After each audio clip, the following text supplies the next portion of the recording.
Si traen sus Biblias, vámonos al Marcos, el capítulo 12. Estamos en el capítulo 12 de Marcos y vamos a iniciar en el verso 13. ¿Se acuerdan? Jesús ha confrontado a estos hombres religiosos por su hipocresía.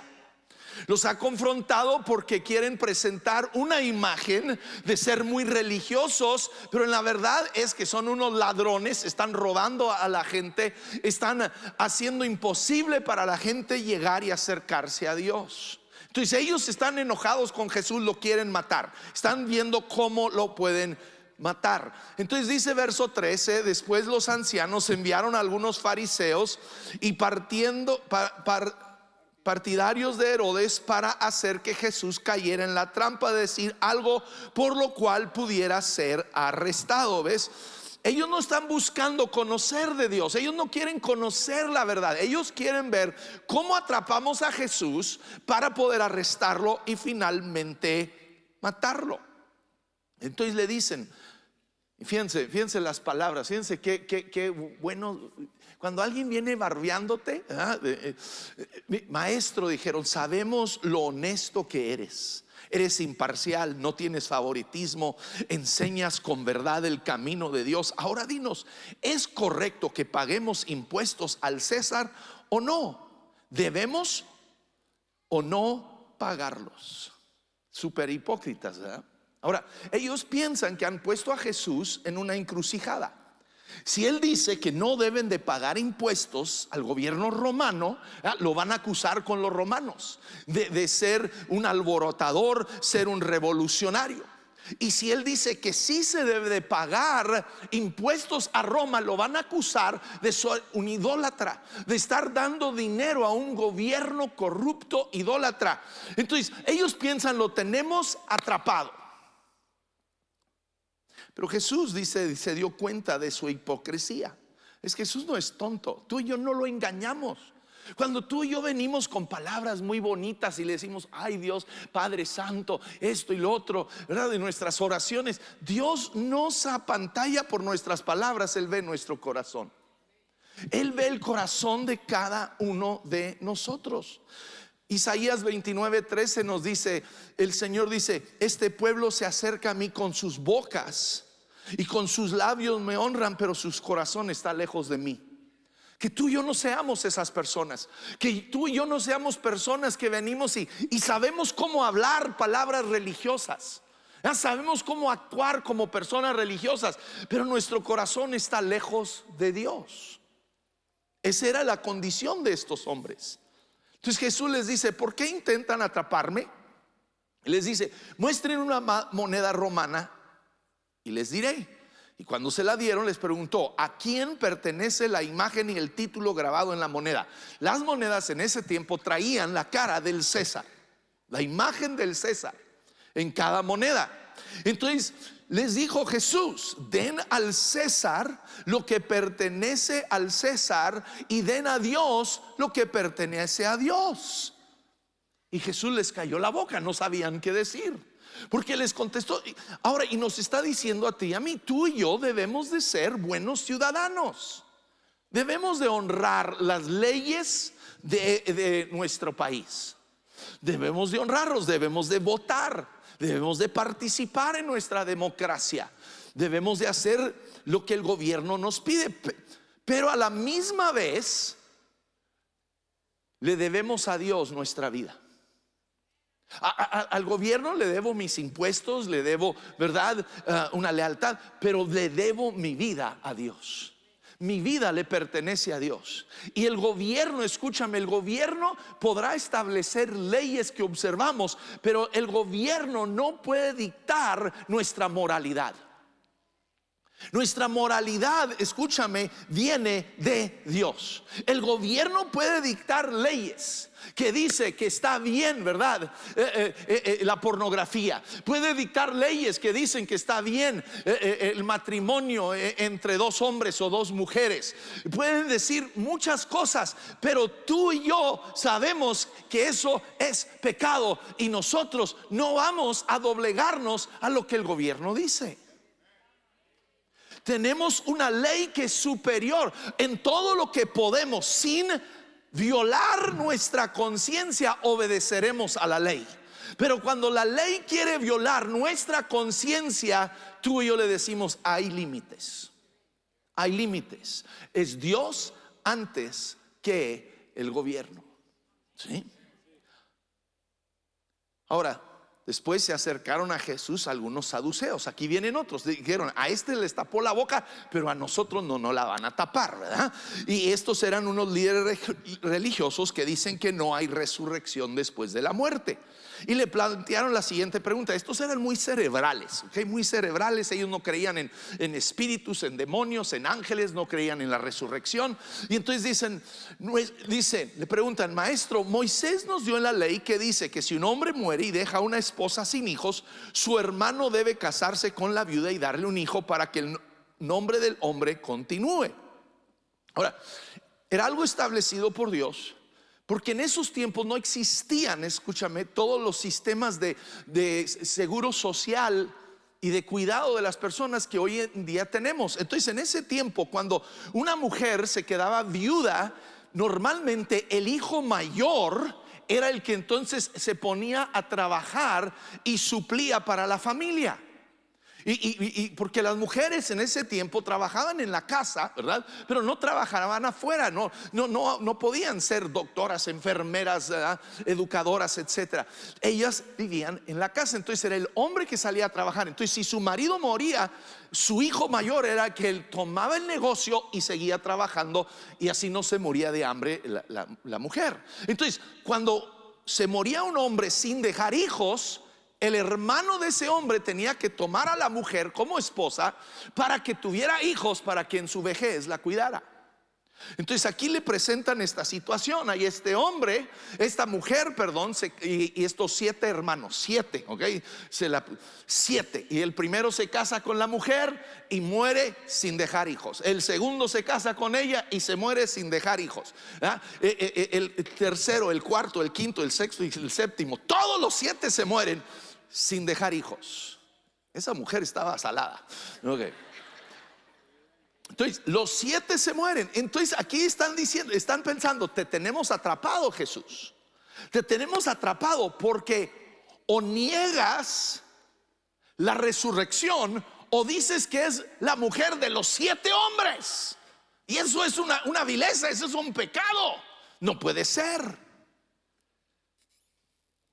Entonces fíjense lo que Jesús contesta. Dice: el error de ustedes es que no conocen 2 cosas. Y pensaban que eran muy cerebros, ¿ok? Muy inteligentes. Dice: no conocen las escrituras y no conocen el poder de Dios. Dice: pues cuando los muertos resuciten, no se casarán ni se entregarán en matrimonio. Por ahí un hombre dijo amén. No, tranquilo. No. ¿Ok? Cuando morimos y resucitamos en nuestra vida, vamos a ser como los ángeles. No nos vamos a estar casando, ¿sí? Dice: en este sentido serán como los ángeles del cielo. Ahora bien, en cuanto a si los muertos resucitan, ¿okay? Entonces primero les arregla la situación de los 7 hermanos. Dice: cuando resucitan no se van a casar. Entonces la mujer no termina siendo la esposa de 7 hombres. Ni uno de ellos se va a casar en el cielo. Pero luego trata con el asunto de la resurrección. Dice: ahora, en cuanto a si los muertos resucitan, ¿nunca han leído acerca de esto en los escritos de Moisés, en la historia de la zarza ardiente? Mucho después de que Abraham, Isaac y Jacob murieron, Dios le dijo a Moisés. Moisés viene mucho después de Abraham, ¿ok? Isaac y Jacob. Han pasado mínimo 400 años que estuvieron en Egipto.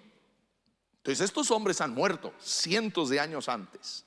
Pero ¿qué le dice Dios a Moisés? Le dice: yo soy el Dios de Abraham, el Dios de Isaac y el Dios de Jacob. No dice fui el Dios. ¿Me escuchan?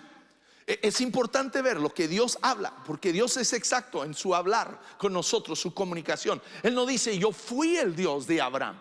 No. Dice yo ¿qué? Yo soy, en este momento soy el Dios de Abraham, de Isaac y de Jacob. Por lo tanto, Él es Dios de los que están ¿qué? vivos, no de los muertos. Ustedes han cometido un grave error. Estos hombres que se pensaban tan intelectuales no habían visto lo que Dios mismo había dicho. Y Dios dice: hoy yo soy el Dios de Abraham. Hoy Abraham está vivo. Y hoy tú y yo, escúchame, seres queridos que han muerto, ¿verdad?, que están en Cristo Jesús, hoy están vivos con Él. Hoy ellos no están muertos. El 4 de diciembre del año pasado que mi esposa Aide muere, y luego la trajimos aquí al Paso, aquí la enterramos, y yo puedo ir a visitar allí su tumba, pero ella no está allí. Ella está viva, está en la presencia de Dios. Y tú y yo tenemos esa esperanza en Cristo Jesús. Él es Dios de los vivos. Y Él afirma esa resurrección. Jesús lo afirma. Estaba esta semana y lo compartí con nuestro equipo aquí de trabajo. Estaba leyendo 1 Corintios y el capítulo 15. Si tú tienes alguna duda, lee 1 Corintios 15. Es un capítulo que Pablo toma y habla de la resurrección. Habla de la vida que tenemos en Cristo Jesús. Léelo, deja que se meta dentro de ti, en tus huesos, en tu corazón. Pero dice: lo cierto es el verso 20, es que Cristo ha sido levantado de entre los muertos como primicia de los que murieron. De hecho, ya que la muerte vino por medio de un hombre, que fue Adán, ¿verdad? Por medio de Adán entra el pecado, por medio de Adán entra la muerte a la humanidad. También por medio de un hombre viene la resurrección de los muertos. ¿Y es por medio de quién? Jesucristo. No es por Buda, no es por Mohammed, no es por Vishnu o ningún otro que te puedas inventar. Es por solo uno, que se llama Jesucristo. Él es el primogénito de la resurrección. Él ha resucitado, Él está vivo hoy, y porque Él vive, tú y yo tenemos esperanza de una vida eterna en Él. Dice: pues así como en Adán todos mueren. Pues en Adán es el padre de nuestro cuerpo físico. Dios formó a Adán de la tierra y Dios sopla el aliento de vida en él. De Adán, entonces él toma la costilla, viene Eva, vienen entonces la creación humana, ¿verdad? Los hijos y nietos y todo. Tú y yo, Adán es nuestro padre de este cuerpo físico, ¿ok? ¿Verdad? Cuando te ves en el espejo como yo y ves esa, y dices: dile, Adán, ¿por qué? Adán, te hubieras puesto a dieta, ¿no? Pero Él es el padre de nuestro cuerpo físico. Pero Jesucristo, escúchame, es el padre de nuestro espíritu eterno. Jesucristo vino a darnos vida. Dice entonces: uno de los maestros de la ley religiosa estaba ahí escuchando el debate y se dio cuenta de que Jesús había contestado bien. Le contestó bien primero sobre los impuestos, contestó bien sobre la muerte y la resurrección. Entonces él le dice: ¿cuál es? Este hombre sí parece que tenía un interés genuino. Y dice: ¿cuál es el más importante de los mandamientos? Tenían, ¿verdad? Tenían los 10 mandamientos, más tenían la ley, ¿verdad? Si te metes a leer Levítico y Deuteronomio y todo, vas a encontrar ley tras ley tras ley que Dios dio. Entonces él está preguntando: de todas las leyes que tenemos, ¿cuál es el más importante? Y Jesús lo resume en 2. Jesús toma toda la ley y la resume en 2. Tú y yo necesitamos abrazar estos 2. Es bien sencillo. Jesús le contestó: el mandamiento más importante es este, y empieza con esta verdad: escucha, oh Israel, el Señor nuestro Dios es el único Señor. ¿Él es el qué? El único Señor. Tú y yo tenemos que establecer en nuestra vida: hay solo un Dios. Hay un solo verdadero Dios, con D mayúscula. Hay muchos dioses con D minúscula, muchos diosesitos, ¿verdad? Que tienen en la India millones y miles de dioses, y por acá se inventan otros dioses. Pero hay un solo Dios, un solo creador. Pablo nos dice en 1 Timoteo, dice: hay un solo Dios y un solo mediador entre Dios y los hombres, Jesucristo hombre. Hay solo uno.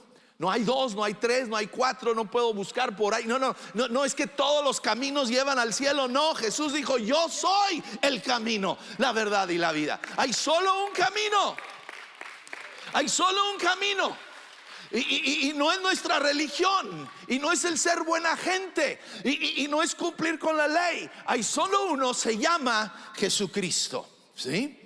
Entonces Jesús les dice, continúa, dice: el primer mandamiento, este es el más importante: ama al Señor tu Dios con todo, ¿qué? Tu corazón, con toda tu alma, con toda tu mente y con todas tus fuerzas.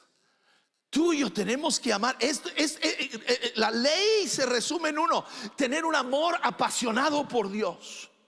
No es nomás un amor de mente, ¿eh? No es nomás, me lleno de mucha información, leo muchos libros, medito. No, eso es importante. Debemos de ser inteligentes, debemos de conocer la palabra de Dios. Pero también habla de nuestras emociones.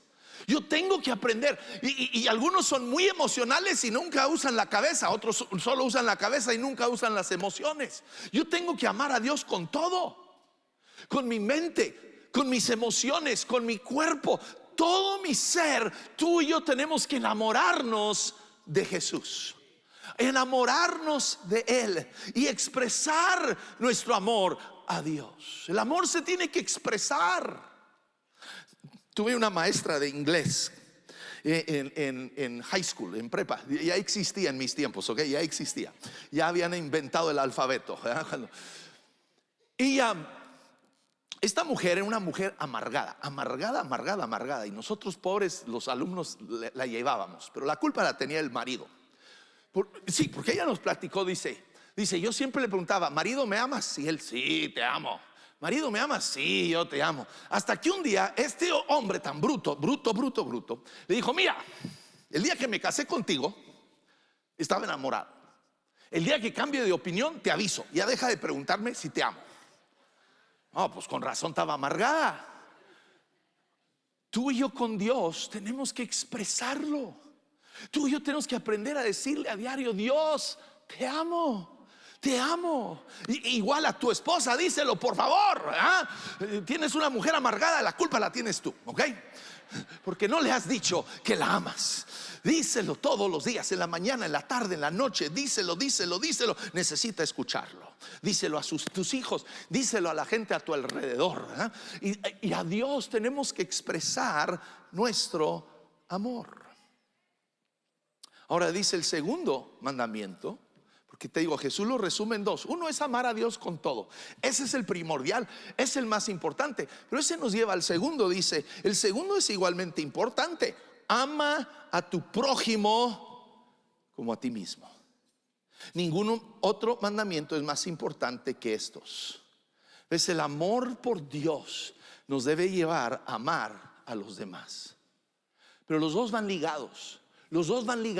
Hay gente que ni conocen a Dios, que son excelentes en ayudar a otra gente, hacen obra social y todo, pero no conectan con Dios. Y luego hay otros que conectan con Dios, pero nunca le ayudan a nadie en este mundo. Solo yo y Dios, y que el mundo se pudra. No. Tú y yo tenemos que amar a Dios, pero también amar al vecino, amar a las demás personas, amar al necesitado. Y eso nos lleva a ¿qué? A actuar. Debemos de actuar. Demostramos el amor de Dios ayudando a las personas necesitadas, sea en nuestro trabajo, sea en nuestra comunidad, sea en otros lugares. Debemos de ser personas que siempre estamos expresando el amor de Dios a las demás personas. Entonces este hombre lo resume todo, ¿sí? Dice: bien, maestro, has hablado la verdad al decir que hay solo un Dios. Además, yo sé que es importante amarlo con todo mi corazón, todo mi entendimiento, todas mis fuerzas, y amar a mi prójimo como a mí mismo. Esto es más importante que presentar todas las ofrendas quemadas y sacrificios exigidos en la ley. ¿Ves? Si hago estas dos cosas, si amo a Dios con todo mi corazón y amo a las personas, Eso es más importante que cualquier rito religioso. Eso es más importante que tratar de impresionar haciendo actos religiosos. Y Jesús lo admira a este joven, le dice: estás cerca, ¿verdad? No estás lejos del reino de Dios. Ahora Jesús empieza a enseñar y él les hace una pregunta. Él les dice: el Señor dice, les pregunta a los religiosos, ¿verdad? ¿Por qué es que afirman los maestros de la ley religiosa que el Mesías es hijo de David? ¿Ves? La escritura dice, las profecías decían que el Mesías que el judío estaba esperando, el Mesías que iba a venir, sería hijo de David, vendría del linaje de David. Dice: ¿cómo es que dice que va a ser linaje de David cuando el mismo Dios dice por el Espíritu Santo, dice, el Señor o Dios le dijo a David, a su Señor: siéntate en el lugar de honor a mi derecha, hasta que humille a tus enemigos y lo ponga por debajo de tus pies? Está diciendo: ¿cómo es que si el Mesías va a ser el hijo de David, le está diciendo a David: siéntate que yo voy a obrar? No lo podían entender, pero él está estableciendo aquí, ¿ves? Es Dios. Dios es antes de David y Dios es después de David. ¿Ves? Tú y yo tenemos que entender: Jesús es antes del tiempo y Él es después del tiempo. Nuestro Dios no está limitado por el tiempo. Nuestro Dios es desde antes de la creación y Él será después de la creación. Cuando este mundo se acaba y todo es destruido, Dios sigue existiendo. Él no desaparece. Él siempre ha existido y Él siempre va a existir. Sabes, Él es el alfa y el omega, el principio y el fin. Dios es antes de tu vida y Él será después de tu vida. Él es antes del problema que estás enfrentando y Él será después del problema que estás enfrentando. Dios, nuestro Dios, no está limitado por el tiempo. Y luego Jesús nos dice: cuídense de los maestros de la ley religiosa. Les gusta pavonearse en túnicas largas y sueltas. Reciben saludos respetuosos cuando caminan por las plazas. Dice: sin embargo, estafan descaradamente a las viudas para poder apoderarse de sus propiedades. Jesús de nuevo enfrenta la hipocresía. Es algo que Dios no soporta. Estos hombres religiosos querían dar una apariencia delante de la gente, de ser piadosos, de ser buenos, pero a la misma vez eran unos ladrones que no se tentaban el corazón ni siquiera para robarle a una viuda indefensa de su propia casa. Amigo, amiga, tú y yo no podemos venir el domingo aquí y dar una apariencia de una cosa y el lunes en el trabajo ser otro totalmente diferente. Me llegó esta semana un correo electrónico de alguien aquí, un miembro de nuestra congregación, quejándose conmigo de un contratista de nuestra congregación, diciendo: hey, me está robando, no me quiere dar la cara, no resuelve la situación. Le tuve que decir: busca ayuda legal. Pero qué triste, tú y yo, lo que soy aquí el domingo lo tengo que ser el lunes en mi trabajo. Yo no puedo venir aquí y levantar las manos y adorar a Dios y exaltar su nombre para irme al trabajo el lunes para defraudar a la gente. Tenemos que vivir una vida que es congruente dentro y fuera.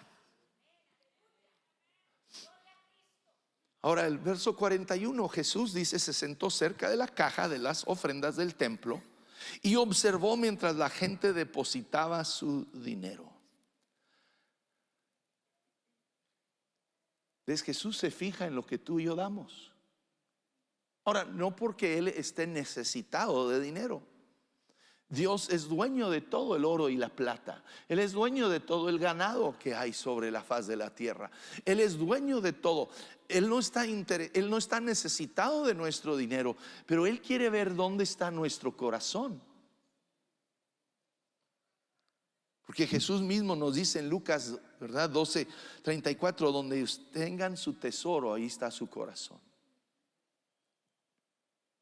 Por eso es tan importante nuestro dar. Y por eso es tan importante lo del diezmo y las ofrendas, porque es un asunto del corazón. Pues yo no puedo decir amo a Dios y luego no le suelto mi dinero. Joven, señorita, si alguien te está diciendo que está enamorado de ti, fíjate qué tan generoso es contigo, porque el amor te va a llevar a dar. Si está genuinamente enamorado de ti, va a sacrificar, va a hacer todo por darte lo mejor que puede dentro de sus posibilidades, ¿sí? Va a querer dar. Es lo que el amor hace. Ahora dice, muchos ricos echaban grandes cantidades. Entonces llegó una viuda pobre y echó 2 monedas pequeñas. Y Jesús llamó a sus discípulos y les dijo: les digo la verdad, esta viuda pobre ha dado más que todos los demás que ofrendan, pues ellos dieron una mínima parte de lo que les sobraba, pero ella, con lo pobre que es, dio todo lo que tenía para vivir. ¿Ves? Cuando tú y yo damos, Dios no se fija cuánto damos, Dios se fija con cuánto nos quedamos. ¿Ves? Tú puedes venir y dar $10 y Dios dice: wow, qué amor, porque es todo lo que traes, es todo lo que tienes y lo diste todo. Puedes venir y dar $100,000 y Dios no se impresiona. $100,000 y no se impresiona, porque en tu cuenta de banco hay millones de dólares. Y Dios dice: me diste una baba. Es por eso el diezmo, ¿ves? El diezmo es lo mismo para el rico que como para el pobre. Dios no le cobra más al rico, no le cobra menos al pobre. Nos cobra a todos parejo. Tú y yo tenemos que aprender. Mi dar demuestra mi amor para Dios. Tú y yo tenemos que entender, ¿ves? Tú y yo no existimos para hacer dinero. Tú y yo no existimos para lograr imperios comerciales, para atesorar riquezas. Tú y yo no existimos para algún día jubilarnos. En el reino de Dios la jubilación no existe. No, tú y yo no vivimos para divertirnos e irnos de vacaciones. Y nada de eso es malo. Debemos de disfrutar vacaciones. Debes de soñar con obtener más cosas. Pero no vivo para eso. Tú y yo no vivimos para eso. Vivimos para amar a Dios y para glorificar a Dios. Vivimos para que mi vida sea un sacrificio de amor a Dios. Entonces mi dar es: Dios, lo que tú pidas es tuyo. Es tuyo. Te lo doy en amor. Entonces vamos poniéndonos sobre nuestros pies. Vamos en todos nuestros campos, vamos poniéndonos sobre nuestros pies. Y vamos dando ahora. Primer mandamiento: amarás al Señor con todo tu corazón, con toda tu mente, con todas tus fuerzas. Hoy vamos a cantar juntos. Vamos a cantar de que Cristo es el centro. Él es el centro de nuestra vida. Él es lo más importante de mi vida. Y en este momento quiero que des, no con tu dinero. Quiero que des con tu voz. Quiero que des con tus manos alzadas. Quiero que demos una ovación, una adoración a aquel que lo merece todo.